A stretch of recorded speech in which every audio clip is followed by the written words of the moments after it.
Namo tassa bhagavato arahato samma sambuddhassa. Namo tassa bhagavato arahato samma sambuddhassa. Namo tassa bhagavato arahato samma sambuddhassa. Buddhaṃ saranang gacchāmi, Dhammaṃ saranang gacchāmi, Sanghaṃ saranang gacchāmi. Ditiyampi Buddhaṃ saranang gacchāmi, Ditiyampi Dhammaṃ saranang gacchāmi, Ditiyampi Sanghaṃ saranang gacchāmi. Tatiyampi Buddhaṃ saranang gacchāmi, Tatiyampi Dhammaṃ saranang gacchāmi, Tatiyampi Sanghaṃ saranang gacchāmi. So I hope that everybody is keeping well wherever might be, and was asked an interesting question by a fellow this past weekend, and it was about ignorance and craving and liberating insight. And so the question, just paraphrasing, was, it's basically said that craving is the cause of suffering and behind it is ignorance. And he said, what does that mean? Because in my reality, I see, he said, I see a chocolate, I want the chocolate, and I have to battle with myself to stop myself from eating the chocolate. And he says, what is wisdom and what is the liberating insight that leads to the end of craving?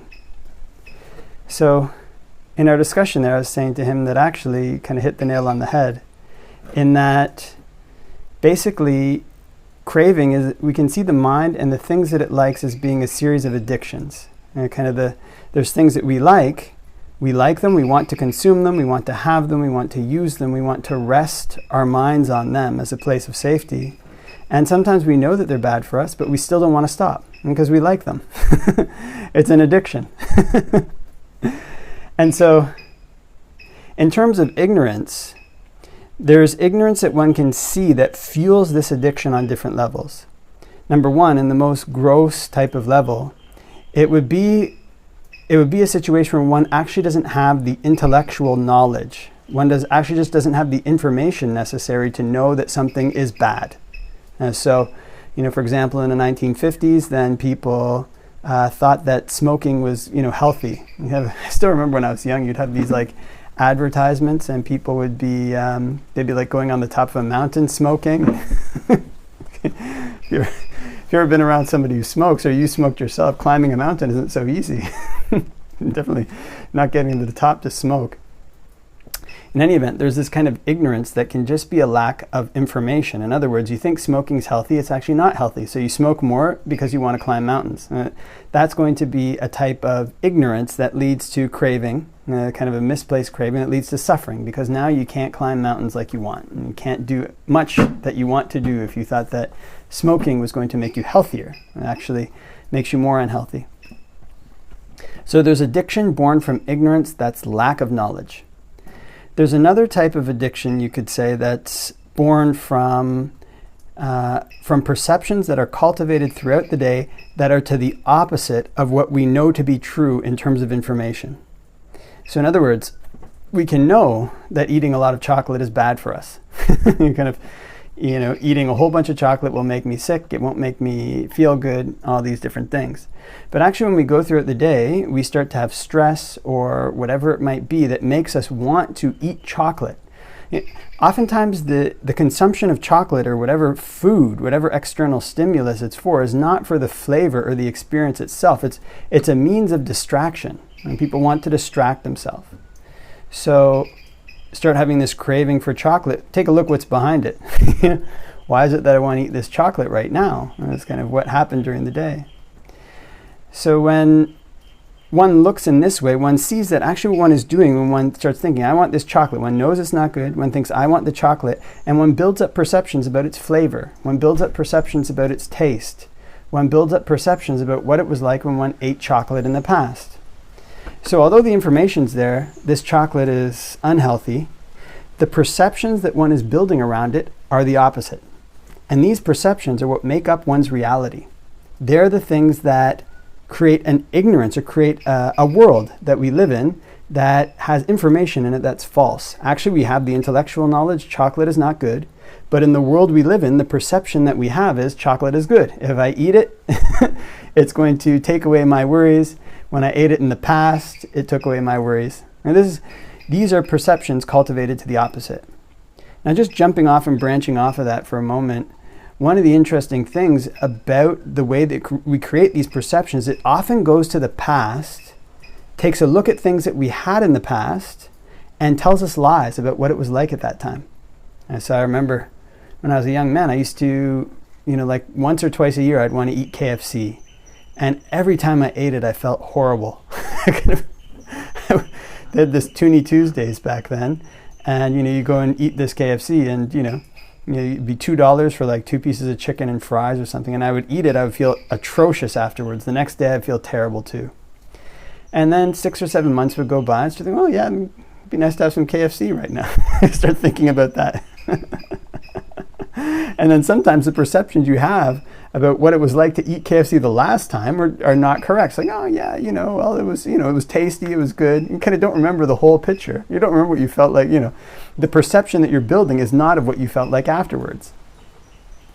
A lot of a person's memories of the past, when they think about what it was like to have something that they know is negative for them, are like this. When they think about what it was like to be around a person who's negative for them, it's often like this. They're building up these perceptions of the past that are false. So we've got perceptions of the past that are false. We've got perceptions about why we want the thing that are often false. Often we want it for a distraction or to get away from some negative emotion, to get away from some difficult mind state. We want these things. So we're building up these perceptions. Oh, this chocolate is really tasty. I'll be much happier when I eat it. When I eat it, we bite into the chocolate. I often say this in Dhamma talks, and our mind is gone. It's kind of distracted. So you have to kind of make this comparison, and not just in an intellectual way, say by like listening to one Dhamma talk or reading a few suttas and understanding it intellectually. Going throughout the day, we have to build perceptions to the opposite. Kind of, the chocolate is good comes into our mind. Wait a minute. The chocolate's going to make me sick. The chocolate is good. No, wait a minute. The chocolate's going to make me sick. So this is a type of wisdom. It's the wisdom that is able to bring up correct perceptions so that one perceives reality correctly. The reality that one builds through the continuing creation of perceptions is correct. It's accurate. It's giving the right information. Eating a whole bunch of chocolates will make me sick. Not, oh, I was happy in the past when I ate them. I'll be happy in the future when I ate them. I can't wait to have the taste. Eating a whole bunch of chocolates makes me sick, and I probably want to eat them to distract myself from stress at work, to distract myself from emotions that I can't handle right now, to distract myself from worries about the future. And these kind of perceptions can be correct. So this is another level of ignorance and another level of wisdom, this kind of wisdom that ferrets these things out. Now, the interesting thing, talking about addictions, the way that the mind launches out, it goes after things, it becomes addicted to them, it can't give them up. Because it's used them as a prop to find happiness. That's why it's very difficult to give them up. Stress has come again. We want to go back to this thing that we've used as a prop. So I remember as a young man, I used to be addicted to marijuana. And I used to just trying to quit smoking, like it was a year of like intense battle. I can't do it, I don't want to do it. And then I kind of give in. Oftentimes with these things that we're addicted to, not just like marijuana, whatever it might be, people, emotions, whatever it might be that we're addicted to that causes us suffering, that we become addicted to those things and we have a lifestyle that's built around them. So trying to pull our mind back from this addiction, from this craving, requires all the things that the Buddha talks about in the canon. It requires discipline, it requires restraint, and it requires wisdom. Wisdom to see these things correctly.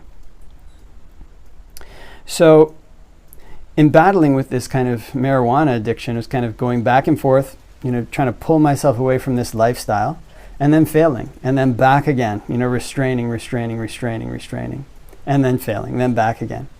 And then finally, I remember at the end of this year, towards the end of the year, I made this determination because one of the things I had really missed was being able to do like athletics in the same way, basically, as far as I remember, or as far as I assume. Because I decided I was going to run down this hill, sprint full tilt down it, every single day and then sprint back up, no matter if I smoked, no matter what happened.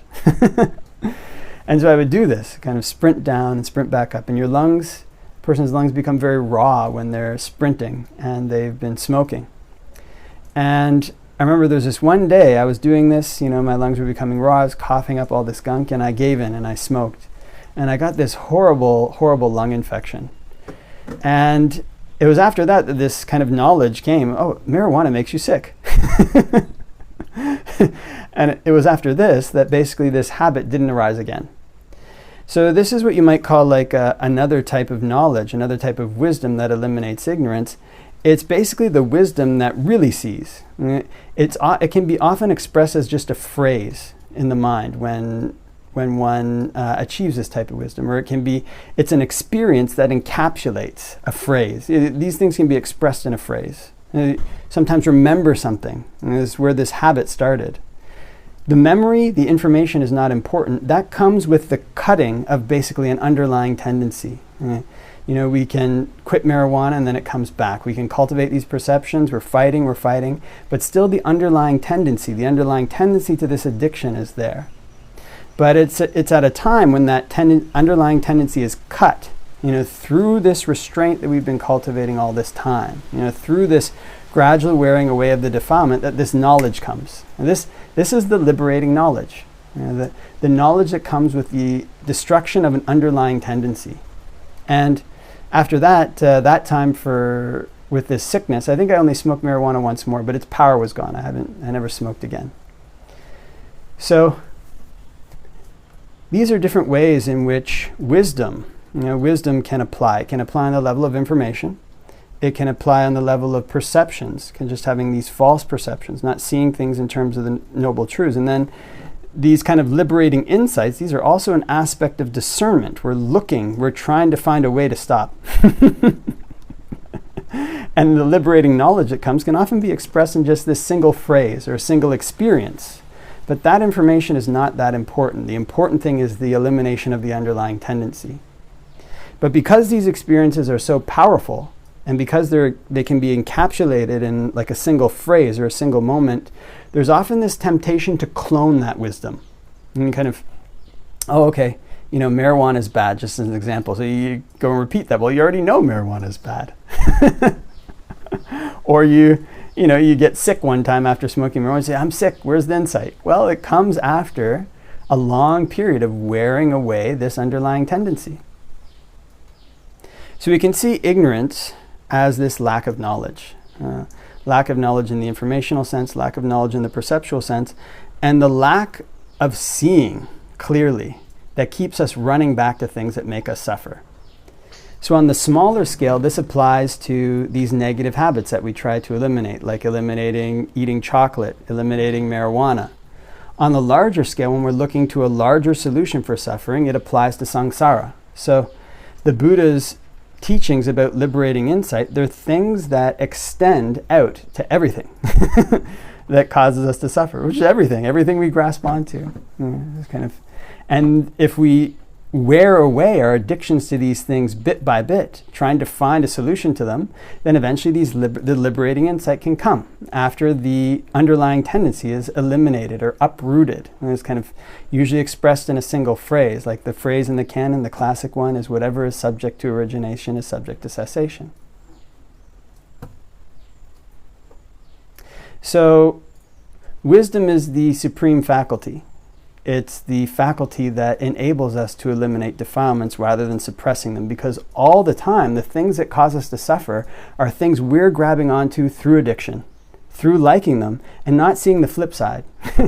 Grab onto marijuana, we think it's going to make us happy, and we get sick. And we grab onto chocolates, we eat them, and we get sick. We grab onto our job, we think it'll make us happy, we get scared and worried about losing it. And grab onto our health, our body, we get scared and worried when it gets old. Everything functions on this process of addiction that causes us to suffer, basically. It functions on craving. And this craving is the same as this ignorance, and not knowing and not seeing what it really is that we're doing. Not knowing and seeing it in such a way that dispassion sets in so that we can let it go. And this is the goal of Buddhist practice, is this liberating insight that leads us to to eliminate these underlying tendencies. Okay, so leave that for reflection, and wishing everybody all the blessings of Dhamma practice.